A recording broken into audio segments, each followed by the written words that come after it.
Okay, now moving further, तो आपको समझ में आ गया होगा कि uniform circular motion, non uniform circular motion, centripetal force और सेंट्रीफ्यूगल फोर्स क्या होता है। नाउ ठीक है, दिस इज सर्कुलर मोशन।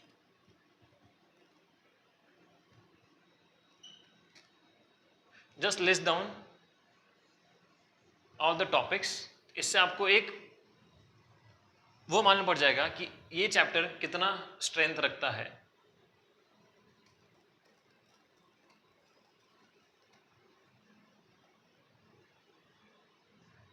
अब हम पढ़ेंगे application of centripetal force.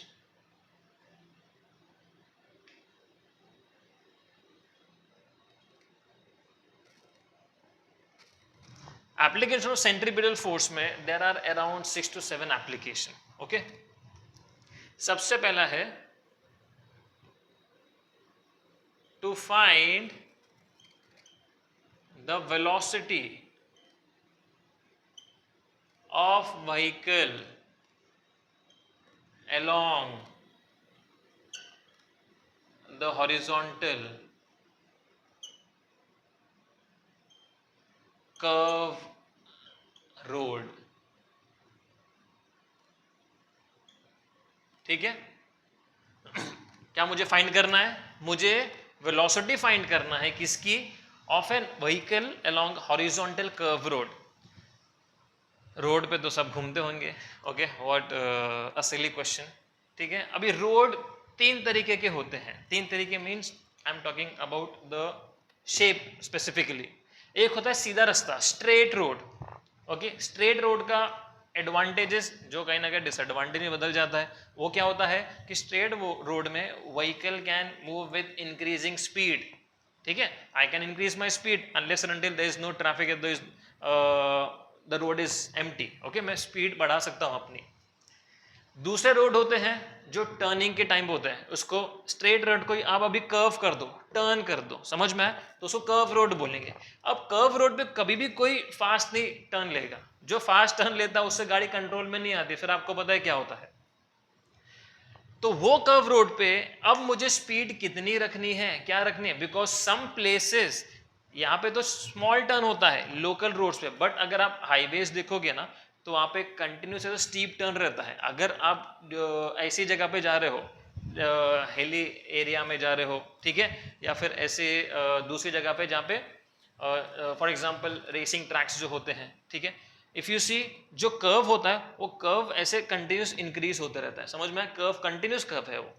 Okay, तो वो कंटिन्यूस कर्व के टाइम आपको स्पीड कैसे मेंटेन रखना है, कितनी रखना है? You can not increase your speed, क्योंकि इंक्रीज करोगे तो क्या हो जाएगा? कोई बता सकता है? पॉज करो और मुझे बताओ, अगर मैं कर्व रोड पे स्पीड इंक्रीज करूंगा तो क्या हो जाएगा? ये तो पता है अपन गिर जाएंगे, समझ में है, लेकिन ये जो फोर्स पढ़े हम लोग ने सेंट्रीपिटल और सेंट्रीफ्यूगल, उनका क्या उसमें रोल रहेगा? कोई बता सकता है? ठीक है, पॉज लेके आंसर दो। अब यहां पे सुनो, जब कर्व रोड पे हम चलते हैं तो सेंट्रीपिटल तो ऐड कर ही रहा है, सेंट्रीफ्यूगल भी कर रहा है, तो मुझे दोनों को बैलेंस रखना है। समझ में आया? क्योंकि अगर सेंट्रीफ्यूगल फोर्स बढ़ गया तो मेरे ऑब्जेक्ट को बाहर की तरफ लेके जाएगा, तो इन दैट केस मुझे सेंट्रीपिटल को बढ़ाना पड़ेगा। अब सेंट्रीपिटल को बढ़ाते कैसे, वो थर्ड टाइप ऑफ रोड में हम पढ़ेंगे। वो कौन सा होता है? Banked road. You have been to, सब घूमने तो जाते होंगे, महाबलेश्वर, खंडाला, ठीक है, like in Mumbai we have places, Maharashtra में वी हैव खंडाला, माथेरान हो गया, हिली सॉर्ट ऑफ एरिया, घाट वाले जो रोड्स होते हैं ना, तो घाट वाले रोड्स का वो क्या होता है, शेप आप देखोगे ना, वो कर्व तो रहते हैं, rather they are lifted and then curved. उससे क्या हो जाता है, जब मैं गाड़ी को लिफ्ट करता हूं और तब कर्व करता हूं तो मैं सेंट्रीफ्यूगल फोर्स को कम कर रहा हूं और सेंट्रीपिटल फोर्स को बढ़ा रहा हूं, तो इससे डिसएडवांटेज मेरा गाड़ी का स्केड हो। बिकॉज इफ यू सी वैसे रोड जो खंडाला घाट्स के जो रोड होते हैं उनके दोनों तरफ खाई होती है, समझ में आया? सो अगर मैं वैसे रोड्स को बैंक नहीं करूंगा, लिफ्ट नहीं करूंगा एक पर्टिकुलर एंगल से एक एज को, तो देयर आर हाई चांसेस कि गाड़ी स्केट होके नीचे की तरफ जा सकती है। ठीक है, so first will go with the horizontal curve road. Horizontal curve road में आप सी अभी आपको ना सॉर्ट ऑफ FBD बनाना है, फ्री बॉडी डायग्राम, समझ में आया? उसमें आपको रोड को पर्टिकुलर वो हाईलाइट करके शेड करके रोड बनाने की जरूरत नहीं है। ये है एक horizontal curve road. Now this is 2D, यहाँ पे मैं 2D बनाऊंगा, but you need to imagine this to be a curve road. ये ऐसा घूम रहा है, समझ में आया? उसको ऐसा समझो आप, ये एक गाड़ी है इसके ऊपर जो चल रही है. ओके, अब मुझे आप ये बताओ पॉज करके कि एक गाड़ी जब कर्व रोड पे चलती है तो उसके पास कितने फोर्स एक्ट होते हैं in that particular procedure. That vehicle is been experiences by how many forces? सोचो सोचो सोचो. हो गया? चलो ठीक है. एक है वेट mg जो नीचे की तरफ एक्ट होगा. सबको पता रहना चाहिए mg क्या होता है. 11th स्टैंडर्ड में आपने ये full Newton's laws of motion में पढ़ा है. What is weight? Weight surface कैसा है? हॉरिजॉन्टल है. हॉरिजॉन्टल सरफेस पे एक फोर्स एक्ट होता है जो परपेंडिकुलर रहता है हमेशा, उसको हम लोग बोलते हैं नॉर्मल रिएक्शन फोर्स. ठीक है, ये जो एरो बना रहा हूं वो डायरेक्शन स्पेसिफाई नहीं कर रहे, याद रखो. अगर डायरेक्शन भी लोगे तो आएंगे, लेकिन हर जगह भी डायरेक्शन स्पेसिफाई नहीं कर रहे. We are just taking forces on X axis and Y axis, that it's. इसको हम लोग बोलते हैं बैलेंसिंग ऑफ फोर्सेस. अब जब गाड़ी मूव होगी तो फ्रिक्शन भी जनरेट होगा, समझ में आया? तो फ्रिक्शन जनरेट हो रहा है एक्स एक्सिस पे, बिकॉज गाड़ी कर्व रोड पे चल रही है, और कर्व रोड पे चल रही है तो आप देखो तो एक्स एक्सिस पे रादर चल रही है, वाई एक्सिस पे गाड़ी नहीं चल रही, एक्स एक्सिस पे चल रही है. इसके लिए फ्रिक्शन एक्स एक्सिस पे आएगा. और क्या बताया मैंने इससे पहले? जब भी ऑब्जेक्ट सर्कुलर मोशन परफॉर्म करेगा, कैसा भी सर्कुलर मोशन, नॉन यूनिफॉर्म हो या यूनिफॉर्म हो, सेंट्रीपिटल फोर्स और सेंट्रीफ्यूगल फोर्स दोनों के दोनों आते हैं. बट हम लोग सेंट्रीफ्यूगल फोर्स को कंसीडर नहीं करेंगे. क्यों? Because that is a pseudo force. Centripetal force को कंसीडर करेंगे. तो यहाँ पे चौथा फोर्स कौन सा है? Centripetal force. That is mv² upon r. So overall कितने फोर्स एक्ट हो रहे हैं इसमें? 4. Normal in upward direction along the y-axis, weight along the y-axis in downward direction, friction along the horizontal axis one side and centripetal force along the. ये आप direction जो देख रहे हो ना, प्लीज ये आउटसाइड डायरेक्शन नहीं है. यहाँ पे मैंने 2D फिगर बनाया हो, ये घुमाएगा उसको, ऐसा घुमाएगा घुमाएगा घुमाएगा, समझ में आया? तो ये वो डायरेक्शन है सेंट्रीपिटल फोर्स का जो रोड के हिसाब से चल रहा है. ओके, और सेंट्रीपिटल फोर्स को अपोज ही करेगा मेरा फ्रिक्शन. फ्रिक्शन हमेशा अपोजिट डायरेक्शन में एक्ट होता है, इसके लिए डायरेक्शन में गया. ठीक है, इसलिए डायरेक्शन वाइज मैंने बोला कि पहले उसको मत समझो, वरना आपको 3D के हिसाब से समझना पड़ेगा. Now what will do, overall forces, थोड़ा एक्सप्लेनेशन जरूरी होता है. अगर ये एग्जाम में आपको टॉपिक पूछा तो आप डायग्राम बनाना कंपलसरी है. डायग्राम में जैसे मैंने बोला आप फ्री बॉडी डायग्राम बना दोगे, दैट्स इट. आपको सिर्फ एक्सप्लेन करना है कि कितने ओवरऑल फोर्सेस हैं और किस किस डायरेक्शन में है. दूसरा थोड़ा बहुत एक्सप्लेन करना पड़ेगा. अगर एक्सप्लेनेशन नहीं करोगे, सिर्फ डिराइव करोगे, तो दैट वोंट बी सफिशिएंट. क्योंकि मैं एक्सप्लेनेशन है ना थोड़ा सा लिखूंगा, ज्यादा नहीं लिखूंगा, बट आप खुद से लिख सकते हो. सबको इंग्लिश तो आती होगी ना, इंग्लिश एज अ सब्जेक्ट है ना आपको, तो वेरी गुड. तो आपको सिर्फ स्टेटमेंट फ्रेम करना है. क्या है ये? रोड सरफेस है. So consider a road, a curve road, a horizontal curve road in which a vehicle is moving with mass m. The overall forces been experienced to the vehicle are normal,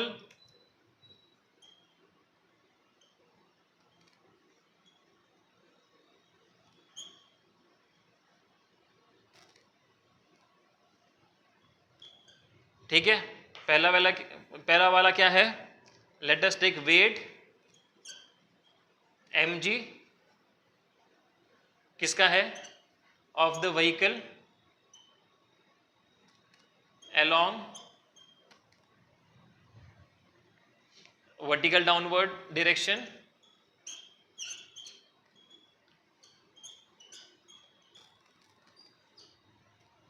दूसरा normal n along the perpendicular line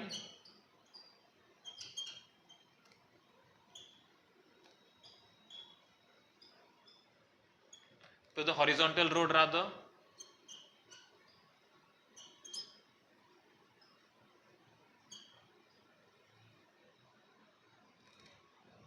Third, centripetal force, that is mv² upon r. और चौथा है friction F along the road surface and tire. ठीक है, तो आप अपने हिसाब से भी फ्रेम कर सकते हो. ये 4 फोर्स है, आपने इनके बारे में लिख दिया. ओके, अब इनको बैलेंस करना है, ये सबसे इंपॉर्टेंट टास्क है। Now balancing the overall force.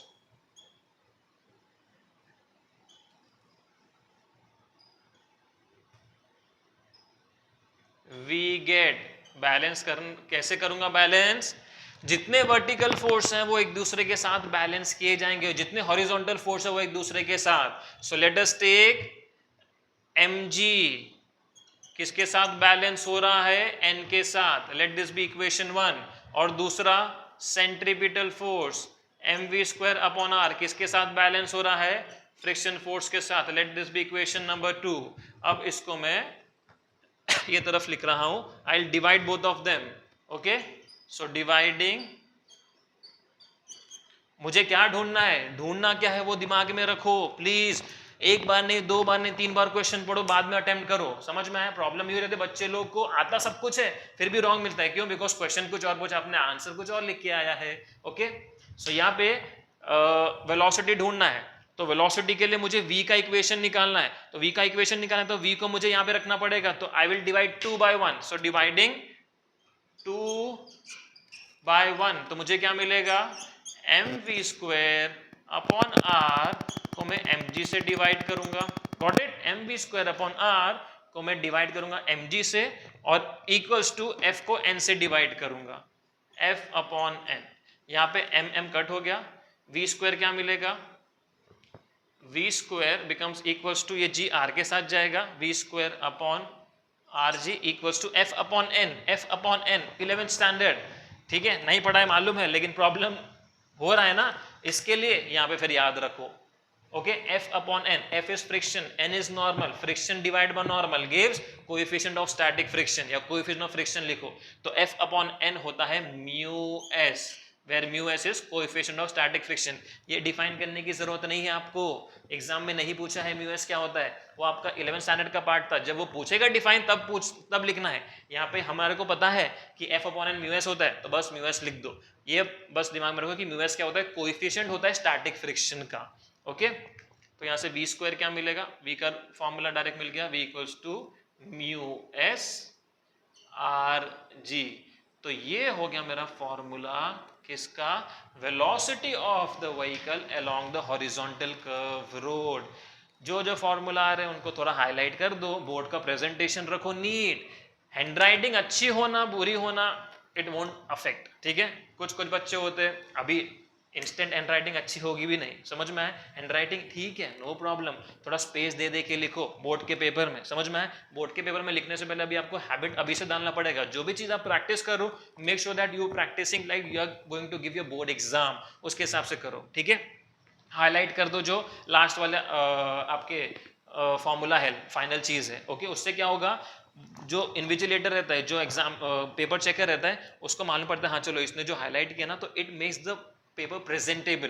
तो आपकी ये सब चीजें ना आपको कंसिडर करके मार्क्स देता है। ओके, सो ये था हमारा वेलोसिटी किसका? एक व्हीकल का along a curve road. Formula बहुत ब्यूटीफुल चीज होती है, वेरी वेरी ब्यूटीफुल। ओके, क्यों? बिकॉज फॉर्मूला से मैं रिलेशन निकाल सकता हूं। ये सब चीजें आपको एमसीक्यू के लिए काम आएंगी, because MCQs multiple choice question जो स्टार्टिंग में 10 रहते हैं ना, सब बच्चे लोग है ना क्लासरूम में घुसने के बाद ड्यूरिंग द एग्जाम यहाँ देखते हैं कौन सबसे बड़ा स्कॉलर बैठा है, उसको ढूंढते बैठते हैं। क्यों? बिकॉज 10 के 10 एमसीक्यू वहां से मिलने वाले हैं उसको। ऐसा प्लीज मत करो, ठीक है? आप जाओ अपने आपको ऐसा बनाओ ताकि आपको किसी की हेल्प लेने की जरूरत ना पड़े। तो ये जितने भी रिलेशंस है ना, यही कहीं ना कहीं एमसीक्यू में पूछता है। अभी आपको सीधा थोड़ा घुमा फिरा के पूछेगा जैसे दो सिचुएशन दी रहेगी आपको, जैसे यहाँ से मुझे मालूम पड़ गया वेलोसिटी 3 चीज पे डिपेंड हो रही है फॉर्मूला से। किन किन चीजों पे? एक म्यू एस जो कोएफिशिएंट ऑफ स्टैटिक फ्रिक्शन है, एक उसके रेडियस पे, और एक जी पे। What is G? Acceleration due to gravity, that is the whole root. समझ में आया? तो रिलेशन क्या हो गया? रिलेशन डायरेक्टली प्रोपोर्शनल हो गया। तो अगर रेडियस ऑफ द रोड छोटा है तो उसकी वेलोसिटी उतनी ही कम रहेगी। समझ में आया? रिलेशन डायरेक्ट है। Radius of the road, the curveness, उसका रेडियस बढ़ गया तो वेलोसिटी थोड़ी बढ़ सकती है। समझ में आया? तो रिलेशन डायरेक्ट हो गया। ओके, नेक्स्ट टॉपिक हमारा है बैंकिंग ऑफ रोड, और वो हम करेंगे नेक्स्ट लेक्चर में। टिल देन इसको आपको लिखना है, प्रैक्टिस करना है, याद कर लेना है। मेरे साथ साइमल्टेनियसली चलो, काम एकदम इजी हो जाएगा। Okay, take care everyone, good bye.